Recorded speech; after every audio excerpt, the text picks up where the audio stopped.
Everybody and welcome back to SK Manikis and we're back again with class 12 की NCERT physics chapter 3rd and this is current electricity and today's topic is all about electric currents in conductors.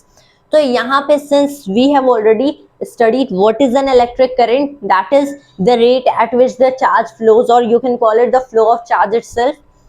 And now will discuss की electric current inside conductors की conductors जो होते हैं conducting materials which we have been study all since our previous classes की materials जो भी electricity conduct करते हैं जिनके थ्रू इलेक्ट्रिसिटी फ्लो कर सकती है. तो कंडक्टर्स के थ्रू इलेक्ट्रिक करंट्स कैसे फ्लो करते हैं we are not going in very detail, we are just going according to NCERT के सिलेबस. तो ये जो पॉइंट है यहाँ पे conductors, first of all basically we have to understand what exactly are conductors कि कंडक्टर्स में इलेक्ट्रिसिटी क्यों फ्लो करती है, इंसुलेटर्स में क्यों नहीं फ्लो करती. Since we know electric current, जो हमारे इलेक्ट्रिक करंट्स होते हैं, कोई भी इलेक्ट्रिक करंट है ये कैसे फ्लो करेगी with the flow of charge, flow of electric charge. Charge कैसे फ्लो करता है? Charge is basically the excess या फिर deficiency of electrons in any material. तो चार्ज कैसे फ्लो करेगा कि इलेक्ट्रॉन्स खुद फ्लो कर दें. अब इसके एक्चुअल में चार्ज कैसे फ्लो करता है ना, इसके दो मेथड्स हो सकते हैं, या तो इलेक्ट्रॉन्स फ्लो करें या फिर उनके साथ आयंस भी फ्लो करें. We know in the model of atom just a simple ones, जैसे यहाँ पे न्यूक्लियस हो गया and then there are shells all around here. यहाँ पे that's the orbit and everything जिनमें इलेक्ट्रॉन्स होते हैं, right. For a simple hydrogen atom there will be just a single orbit. तो यहाँ पे इन ऑर्बिट्स में हमारे इलेक्ट्रॉन्स होते हैं जो कि प्रोटॉन्स एंड न्यूट्रॉन्स जो कि कंबाइन करके न्यूक्लियस फॉर्म करते हैं, को ऑर्बिट करते हैं.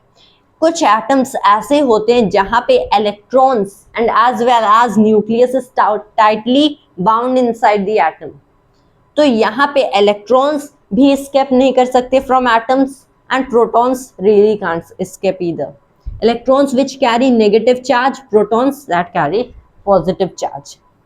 तो इन काइंड के एटम्स में जो चार्ज होगा वो कैसे फ्लो करेगा? ऑब्वियसली चार्ज नहीं फ्लो कर सकता. तो इन मटेरियल्स में जहाँ पे इलेक्ट्रॉन्स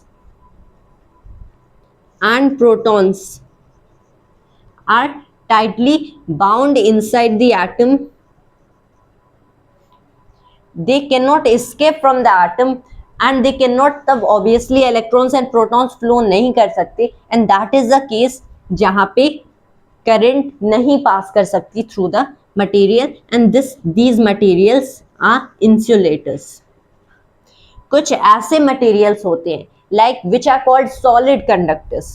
कुछ ऐसे मटेरियल्स होते हैं जहां पे न्यूक्लियस तो it is tightly bound inside the atom. कुछ electrons, not all of them, in fact कुछ electrons nucleus rather the atom की orbit, right, the orbit around the nucleus ये जो करते हैं, इस ऑर्बिट को छोड़ के there are some sort of free electrons. These are called free electrons जो कि किसी भी मटेरियल के थ्रू फ्लो करते हैं. तो ये जो इलेक्ट्रॉन्स होते हैं कॉल्ड फ्री इलेक्ट्रॉन्स, यहाँ पे electrons will be carrying negative charge. ये मूव कर सकते हैं. जब ये मूव करेंगे तो नेगेटिव चार्ज कैरी करेंगे अपने साथ. तो जिस डायरेक्शन में इलेक्ट्रॉन्स मूव करेंगे उस डायरेक्शन में नेगेटिव चार्ज मूव करेगी. तो obviously by convention we can say कि in the opposite direction electric current flow करेगी. दैट इज द थिंग कि दिस इज वन वे कि इलेक्ट्रिक करंट एक्चुअल में फ्लो करती है. These materials are solid conductors or simply just call them conductors anyhow. This is how electric current flows inside conductors. कुछ और भी materials होते हैं जिनमें not only electrons बल्कि ions भी flow करते हैं. Like plasma is an example. Plasma में electrons flow करते हैं, that is positive charge, negative charge which are carried by electrons भी flow करती है and ions भी flow करते हैं. प्लाज्मा के केस में electrons and as well ions flow, so that is the case कि यहाँ पे भी electric current flow करती है. But in NCERT and basically in this chapter जो कि most cases will see, तो वहाँ पे सिर्फ electrons move करते हैं and this is the case of a solid conductor, or just simply call it conductor. That is how electric currents move in conductors. एक कोई भी हम लोग अच्छा सा एग्जांपल ले लेते हैं, like say this kind of example, कि यहाँ पे we have a solid conducting body, right, ये हमारे पास एक कंडक्टिंग बॉडी हो गई. यहाँ पे हम लोगों ने एक पोटेंशियल डिफरेंस, एक electric field as a whole apply कर दिया. नॉट इन ऑल केसेस की कंडक्टर्स में इलेक्ट्रॉन्स फ्लो करते ही जाएंगे. It is not in all cases. जब एक इलेक्ट्रिक फील्ड अप्लाई होती है तब एक कंडक्टर्स के फ्री इलेक्ट्रॉन्स फ्लो करते हैं. बिना इलेक्ट्रिक फील्ड के भी electrons are moving, free electrons actually, but they move randomly. कि यही हमारे पास एक सॉलिड कंडक्टर है. When there is no electric field is zero, तब यहाँ पे जो भी इलेक्ट्रॉन्स होंगे ये basically, like for example if you have study thermodynamics, जो कि 11th क्लास में टीच करी जाती है, तो वहाँ पे आपके पास कोई भी गैस है which is tightly packed in any kind of container, तो उस गैस के molecules are bouncing here and there and striking to the walls, colliding to the walls of container, and ऐसे एक रैंडम मोशन होती है, a thermal motion. वैसे ही इस सॉलिड कंडक्टिंग बॉडी में when there is no electric field, thermal motion होगी. That is due to thermodynamics and everything, right. ये जो इलेक्ट्रॉन्स है ना, these are moving here and there randomly. ये सारे इलेक्ट्रॉन्स रैंडमली मूव करेंगे when there is no electric field. तो अभी भी मूव करेंगे. लाइक ये वाला इलेक्ट्रॉन से यहाँ पे जाएगा, स्ट्राइक करेगा, एंड फिर इसकी जो स्पीड होगी वो तो मोस्ट लाइकली सेम ही रहेगी. फिर ये यहाँ से स्ट्राइक, यहाँ से बाउंस बैक कर जाएगा.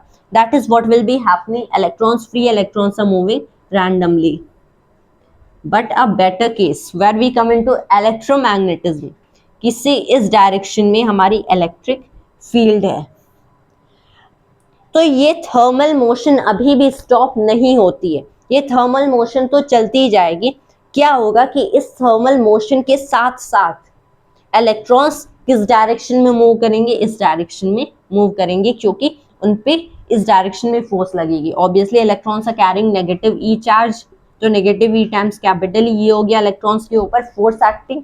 That is the thing opposite to the direction of electric field. यही आयंस होते तो in the direction of electric field move करते.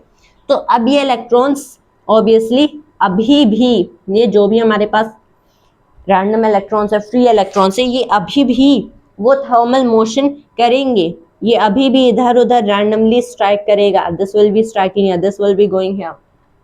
But along with that random motion, along with that thermal motion, ये free electrons in the opposite direction of electric field move करते जाएंगे. That is what's happening.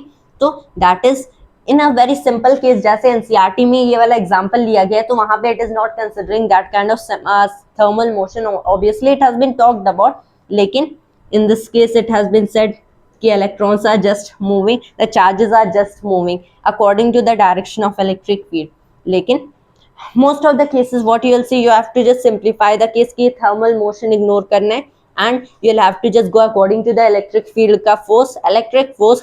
but remember कि जो thermal motion है इसकी speed बहुत high है, of the order of 10 to the power 6 meter per second.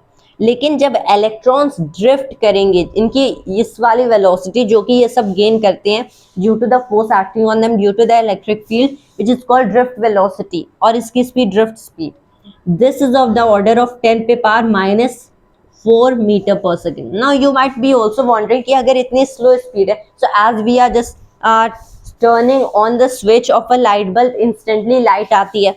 तो it really has to do nothing कि कितनी स्पीड से इलेक्ट्रॉन्स फ्लो कर रहे हैं, कितनी स्पीड से इलेक्ट्रॉन्स फ्लो कर रहे हैं इससे मतलब नहीं है, लेकिन इलेक्ट्रॉन्स फ्लो करने स्टार्ट कब होंगे इससे मतलब है. That is the real thing कि जैसे हम लोगों ने स्विच ऑन किया, एक इलेक्ट्रिक फील्ड सेटअप हो जाती, किस स्पीड से, स्पीड ऑफ लाइट से. That is the thing, speed of light से an electric field is set up, जिसकी वजह से इलेक्ट्रॉन्स मूव करना by according to the electric field and the forces of acting on them move करना start करते हैं, begin करते हैं, and that is how they will be slowly just moving, लेकिन हमारी light will be approaching us, and that is all about electric currents in conductors. All for today, and thanks to you always, and Jai Hind, Jai Bharat.